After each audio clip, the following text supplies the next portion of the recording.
Hey there, Jenn Dize here for Status Coup with some absolutely devastating news. A Black Lives Matter activist and protester who had lived in Florida went missing several days ago and was just found dead. She had been protesting in the recent protest. She reportedly had been a leader of protests, and she posted some devastating information on June 6th that we'll take a look at. And then friends reported her missing, and unfortunately, again, she has been found dead. People are absolutely reeling with this news. It is just, once again, devastating. So let's take a look at what happened and what we know so far, which isn't much. And excuse me if I mispronounce her name. I did find a pronunciation, so hopefully I get it right. Obviously, no disrespect intended at all if I mispronounce. Florida protester Oluwatoyin Salau found dead in Tallahassee after going missing. And apparently she went by Toyin, so that's what I will be calling her. Toyin Salau, a 19-year-old protester who begged for justice in the wake of Black Lives Lost, has died. Again, I want to highlight this. She was 19 years old. Police and family confirmed the death Monday morning. Salau was one of 2 homicide victims discovered Saturday night off Monday Road in southeast Tallahassee, a couple miles from where she was last seen at a library off Orange Avenue and Wanish Way. Police identified the suspect as Aaron Glee Jr., 49, who resided on Monday Road and had been arrested twice recently for violent offenses. And you can see here is a picture of Toyin, and I will be showing more, as well as a video of her at a protest. Unfortunately, there was another victim found. Victoria Vicky Sims, 75, who had also been reported missing, is the second victim. She was a retired state worker and grandmother well known for her volunteerism and work in local Democratic politics. Salau went missing 3 days prior on June 6th. And she, as I will show you, had posted on social media on June 6th about something else devastating that had happened to her before going missing. She was found dead Saturday night, a family member told The Democrat. "There is no justice that can be served that will replace my sister's life," her brother, Oluwatoyin Salau, said. "The last time Denaya Hemphill saw her friend was the day before she went missing. I had a feeling that we were not going to find Toyin alive," said Hemphill, 22. At each demonstration, Salau had been reciting the names of Black people killed, such as Tony McDade of Tallahassee and George Floyd of Minneapolis. "I don't want their names gone in vain," Salau said during one protest in front of the Tallahassee Police Department last month. Hemphill didn't think her friend's name would join that list. "Toyin was very passionate," said Hemphill. "She was very vocal, she was very loving, very spiritual, very caring. Toyin was like a light in a dark room. That was Toyin." Toyin was 19 years old, a Black woman with a passionate voice who was standing up for those who had been murdered at the hands of police. Now, obviously, murder is devastating and triggering, but I also want to alert you that the next part of what I'm going to show you details sexual assault as well. So just a warning for those who might be uncomfortable with that. Sometimes we have to face things we're uncomfortable with, but obviously the choice is yours. Here is what Toyin had posted on June 6th before she went missing and was later found dead. This is reportedly her Twitter page, and she says, anyways, I was molested in Tallahassee, Florida by a Black man this morning at 5:30 on Ridgeview and Park Avenue. The man offered to give me a ride to find someplace to sleep and recollect my belongings from a church I refuged to a couple days back to escape unjust living conditions. So this is something that has been reported on social media by her friends, that she was apparently escaping some difficult, harmful living conditions, reportedly from her family. So that's not something I've been able to confirm at this point, but I'm comfortable mentioning it as something that friends are saying or have said. So she was trying to seek refuge, and that is clear from her own tweet. He came disguised as a man of God and ended up picking me up from nearby Saxon Street. I entered his truck only because I carry anything to defend myself, not even a phone, which is currently at the church, and I have poor vision. I trusted the Holy Spirit to keep me safe. When we arrived at his house, he offered me a shower, and I thanked him and showered, and he gave me a change of clothes. He exposed himself to me by peeing with the bathroom open, obviously knowing I was out of it.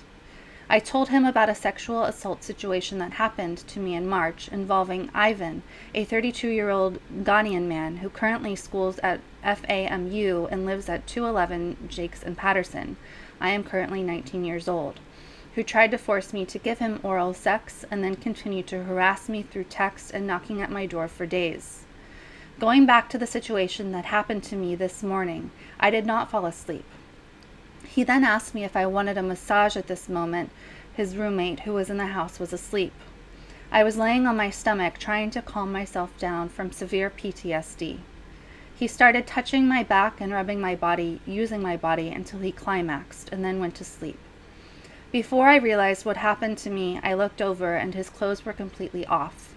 Once I saw he was asleep, I escaped from the house and started walking from Richview Road to anywhere else. All of my belongings, my phone, my clothes, shoes, are all assumably at the church where I have been trying to track since I sought spiritual guidance and refuge. I will not be silent. Literally wearing this man's clothes right now, DNA all over me because I couldn't locate his house the moment I called the police because I couldn't see.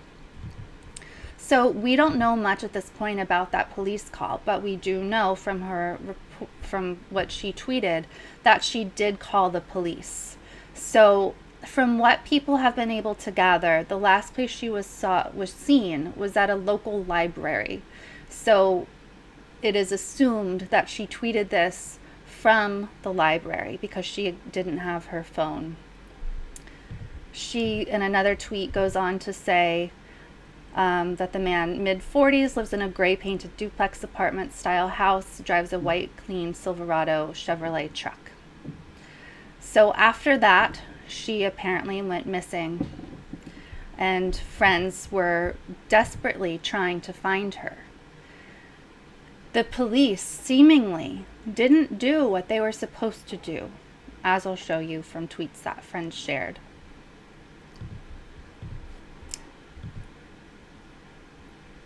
I also wanted to point out something else that she tweeted previously. The media loves to censor black pain for a groundbreaking story. There is no middle ground. Keep reporting and fact-checking. Stay on y'all toes.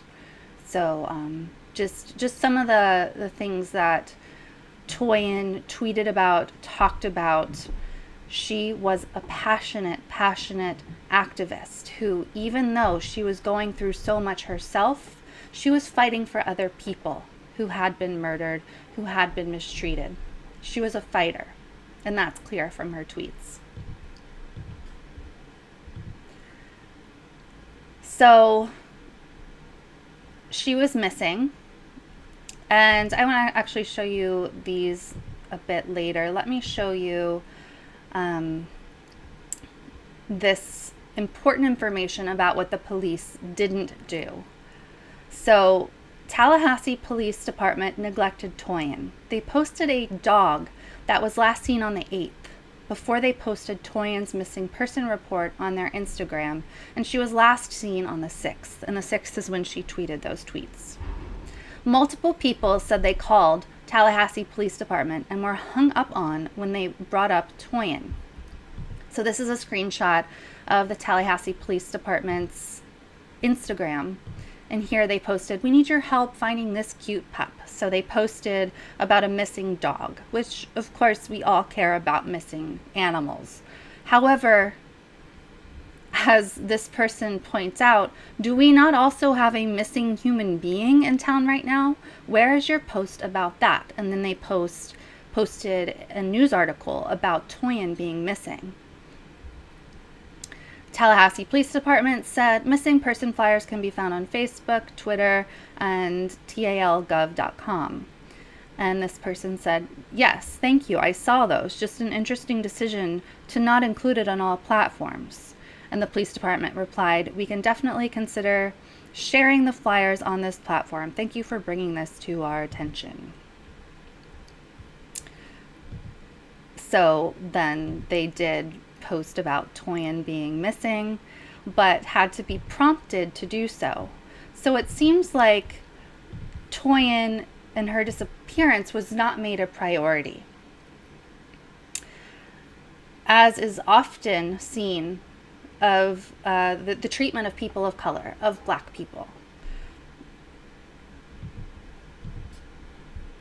Now, this person posted, yeah, I'm really disappointed in how the media covered the disappearance of Maddie Bell versus Toyin Salau. Maddie was reported missing within 35 minutes, had the FBI on the case within 48 hours. Meanwhile, Toyin had been missing since June 6th. No FBI involved or nothing. I'm sorry, but it's annoying to me that the whole world was looking for a girl that ran off to start a new life, but now Toyin is dead. The police and FBI didn't give a damn about her. Black women are never protected, and it makes me so tired.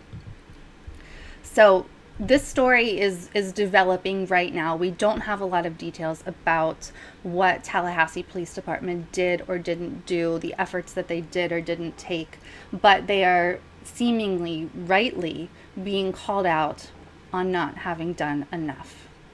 And then days later, apparently Saturday, and now reported, now that it's Monday, Toyin had been found dead. So let's take a look at who she was as a person. So this Senorita Kitty is one of her friends. Toyin Wright and I left at the front fighting for life, and she lost hers. Toyin, please come to me and tell me how to stay strong. I'm breaking chunk by chunk right now. And this is Toyin. This poster said that this is the only speech he recorded that day before his phone died. So he happened to catch one of Toyin's speeches before she went missing and now was found dead. So let's take a listen. Nah, can't nobody silence me. I just want, it's not that all lives don't matter, but right now, our lives matter. Black lives matter. Yes. Black trans lives matter. Yes. Trans lives matter. Yes. Because guess what? We all minorities, but right now, like, let's focus on the person who got killed. Tony McDade was a black trans man. Okay? We're not doing this. We doing this for him. We doing this for our brothers and our sisters who got shot, but we doing this for every black person. Because at the end of the day, I cannot take my fucking skin color off. I cannot mask this shit, okay? Everywhere I fucking go, I'm profiled whether I like it or not. That ain't right. Like, I'm looked at whether I like it or not. That ain't right. First of all, I want white people to realize their fucking privilege. Yes, ma'am. No one can look at you and tell anything about you unless you give them that information. Wherever the fuck I go, I'm profiled. Look at my fucking hair, look at my skin, bruh. This shit, I can't take this shit off. So guess what? I'ma die about it. Yes. I'ma die about my fucking skin. You cannot take my fucking blackness away from me. My blackness is not for your fucking consumption, nigga. It's not. It's not. Okay? It's not. And y'all need to listen. It's like I said, it's okay to be angry. Use wisdom. Don't move stupidly and get yourself hurt. Y'all already seen, we all in this together. I didn't mean to like divide anybody. We all in this together. My brother who got he got ran over. Y'all need to know who the fucking enemy is. Sometimes I get mad, but I'm not trying to divide nobody. Y'all need to remember who fucking enemy is. It's racist Tallahassee. White racist Tallahassee. Say it again, Because those are the niggas that ran our fucking brother over. So y'all need to keep that in mind. The same energy that we had when we were walking the fucking streets, keep that with you at all fucking times. Don't let nobody take away your blackness from you. Your blackness is not supposed to be subdued at all. It's not. Very powerful words from Toyin. Here's one more from another friend. So we need to make fucking noise. Niggas have to know Tallahassee is a real fucking city. So we need to make fucking noise. It's difficult even being right in front of it to hear exactly what she was saying. But the friend says, I have so much footage of Toyin at the protests. I really want to make a dope-ass video in honor of her. So there she was. Toyin was on the front lines of these protests. She was out there. She was 19 years old. And you heard her words. And now she has been murdered. And because she wasn't a white woman, when she was missing, she seemingly wasn't looked for like a white woman would have been. She wasn't treated like a white woman would have been. We will stay on this story. I want to reiterate that very little is known right now except for what's being shared on social media. It's important that Toyin's voice is heard. It's extremely devastating that she was murdered. And now her words live on. So again, we will stay on this story and keep on reporting on the protests, on the striving for justice that's going on across this country. Bye-bye.